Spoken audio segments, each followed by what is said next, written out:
যে তুমি চপ ভাজো, একটা কেটলি নিয়ে বেরিয়ে যাও, সত্য কথা মিথ্যে কথা বলছে। এদিকে উনি বলছেন কোটি কোটি টাকার বিনিয়োগ হয়েছে। আজ অব্দি তাজপুরের পোর্ট দেখলাম, গঙ্গাসাগরে ব্রিজ, দামোদরে ব্রিজ। আজকে একজন মুখ্যমন্ত্রী তিনি বলছেন যে তুমি চপ ভাজো, একটা কেটলি নিয়ে বেরিয়ে যাও, ঝালমুড়ি বিক্রি করো, অনেক টাকা রোজগার হবে।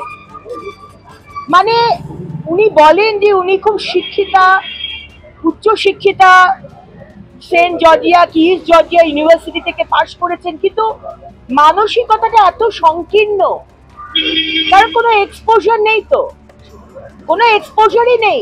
তাহলে এইরকম কথা তো উনি বলতে পারতেন না। একদিকে উনি বলছেন কোটি কোটি টাকার বিনিয়োগ হয়েছে, তাজপুরের পোর্ট আদানি নাকি টাকা দিয়ে গেল, আজ অব্দি তাজপুরের পোর্ট দেখলাম না।